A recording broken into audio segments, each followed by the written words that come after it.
6-7 Aralık'ta büyük bir konferans gerçekleşecek diye daha önce de defalarca haberlerini yapmıştık ve bugün ilk konferans gerçekleşti. Bu konferansın farkı uluslararası alanda katılımcıların, enternasyonel sosyalist devrimcilerin ve bu kendi bölgelerinde, kendi yurtlarında devrimci mücadele yürütmüş katılımcıların bugün burada olmasıydı ve bugün konuştuğumuz ve bir yıldan fazladır konuştuğumuz demokratik toplum sürecine ve bunu inşa etmekte katkı sundular bugünkü konuklar. Yarın da aynı şekilde devam edeceği söylendi. Şimdi bir konuğum daha var. Kendi gazeteci arkadaşım Melek bizlerle olacak değerli izleyenler. Bugünkü gözlemlerini bizlere aktaracağız. Kendisiyle kısa bir değerlendirme yapalım. Hoş geldin değerli Melek. Merhaba, iyi yayınlar. Teşekkür ediyoruz. Bir kadın gazeteci olarak bugün gözlemledin. Özgün alanda gazetecilik yapan bir arkadaşımızsın. Neler gözlemledin?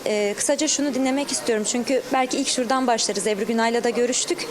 Kürt Halk Önderi'nin mesajı büyük bir coşkuyla karşılandı. Çok önemli içerikleri vardı. Sürece dair, siyasi adımlara, gelişmelere ve çözüm perspektifine dair önemli başlıklar vardı. Ancak biz kadınlara da çok önemli bir başlık açılmıştı. Bu süreçte kadınların olmadığı hiçbir masa barışa gitmez ve bu süreçler ilerleyemez demişti. Hem bir gazeteci olarak hem bir Kürt kadını olarak senin gözlemlerini alalım. Bugün ne hissettin bu cümle üzerinden?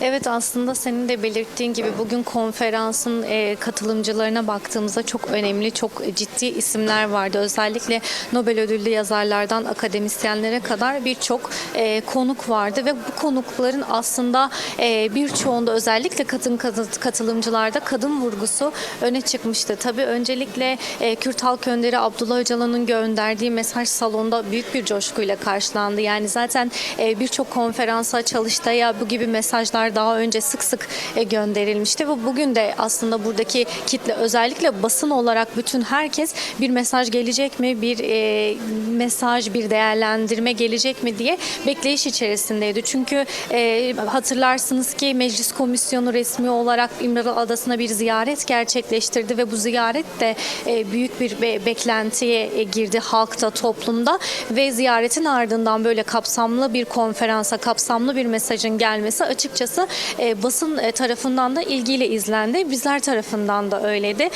Tabii kadın vurgusunu şöyle değerlendirmek gerekiyor. Yani bugüne kadar Kürt Halk Önderi'nin gönderdiği tüm mesajlarda zaten kadına değinmediği tek bir mesaj yoktu diyebiliriz. Yani bugünkü mesajda da yine barışın ön cephesinde, demokratik toplumun inşasında kadın vurgusu her zamanki gibi mesajın içerisinde yerini aldı. Bunu belirtebiliriz.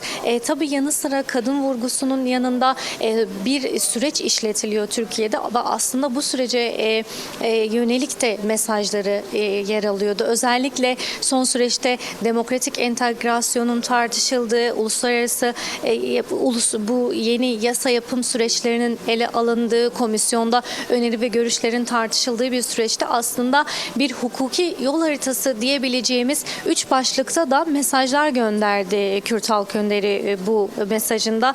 Özellikle hukukun bireysel ve evrensel normlara, kolektif haklara yeniden toplum lehine yapılandırılması gerektiği, yani bunun da bir demokratik entegrasyon hukuku olarak adlandırılabileceğine yönelik bir ifadesi vardı ve bunun da 3 ayağından bahsetti. Yani ilk defa bu mesajında demokratik entegrasyon yasalarını ne olması, yani neyin üzerine kurulması gerektiğine ilişkin 3 başlık verdi aslında Kürt Halk Önderi bize ve şunu söyleyebiliriz. Neydi bunlar?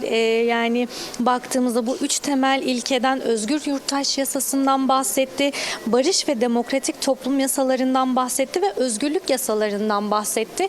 Belki önümüzdeki günlerde aslında basının en çok işleyeceği ve üzerinde duracağı temel noktalardan biri bu. Çünkü dediğimiz gibi bir barış ve demokratik toplum süreci işletiliyor ve bu demokratik entegrasyon yasalarının ne olduğu çokça basında, ana akımda provoke edilerek işte özerklik midir, konfederalizm midir, şöyle midir, böyle midir, yani ya da işte bölünme midir tarzında tırnak Evet, bunun da önünü alan bir açıklama oldu aslında. Çünkü bir af gibi kelimeler kullanıldı. Çünkü bu noktada kavramlar çok önemli biliyorsun. Özellikle iktidar medyasının kullandığı diller ya da daha farklı muhalifim diyen medya kesimlerinin kullandığı dil de bu yönlüydü. Buna da bir açıklık getirilmiş oldu diyebilir miyiz bu yönüyle? En azından özgür basının dilinde bu yok tabii.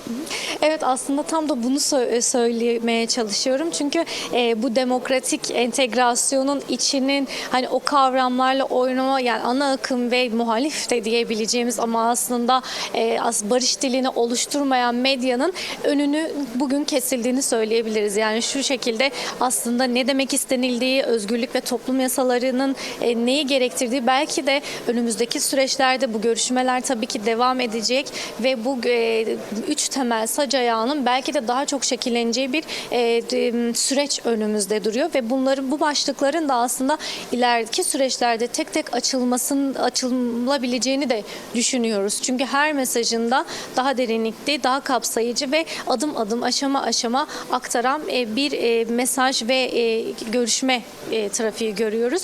Ve dediğim gibi bu entegrasyon kavramının bugün üç temel ayağının lanse edilmesi, belki de bundan sonra bu üç temel ayağının özellikle ana akımın o provoke ettiği dil dışında bu yasalar üzerinde gidilmesi, bunlara vurgu yapılması belki de aslında basının şu an temel odak noktalarından biri oldu. Evet, bugün bir uluslararası konferans gerçekleştirildi ama aslında sürecin önümüzdeki günlerde ne üzerine tartışmasına ilişkin de temel bir perspektifte verilmiş oldu bu konferansta. Onu belirtebiliriz. Yani basın açısından en çok dikkat çekilen noktalardan bir tanesi de bu olmuştu. Bir de çok farklı hem uluslararası ajanslar vardı hem bugün baktığımız bugünkü konferansta yani baktık ve çok sayıda farklı haber ajansları vardı. Yani bunun anlamı nedir sence? Daha önce bu kadar karşılaşamıyorduk çünkü.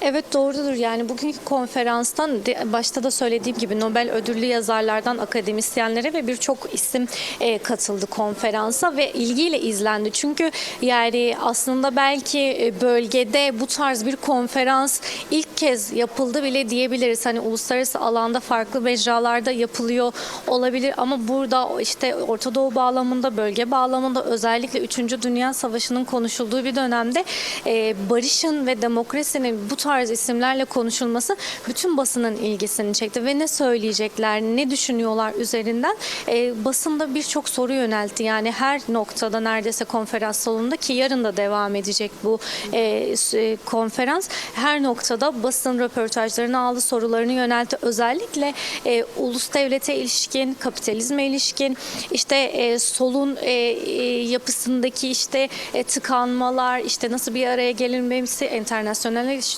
bir dayanışmanın nasıl kurulması gerektiğine ilişkin basında çokça soru yöneltti diyebiliriz ve bu açıdan ilgileri de yoğundu. Yani bugün aslında şunu söyleyebiliriz, yani bu çok önemli bir vurgu belki de, hani Kürt halk önderinin ortaya koyduğu barış ve demokratik toplum bugün dünyaca ünlü, özellikle nükleer savaş, yarın da bunu tartışacaklar, nükleer savaş karşıtı isimler, barış süreçlerinde yol alan isimler, Güney Afrika'dan Katalonya'ya baskı, anayasa yapım süreçlerinde yer alan isimler bugün Kürt halk önderinin demokratik toplum manifestosunu üzerine konuştu. Yani bu temelde bir araya gelindi burada ve bence bu önemli bir nokta. Yani sadece bazen yani siyasiler, halk aslında artık Kürt halk önderinin evrensel bir boyut kazandığını, özellikle paradigmasal bağlamda bir felsefe, filozof olarak daha önce gelen mesajlarda çokça vurgular vardı. Bir artık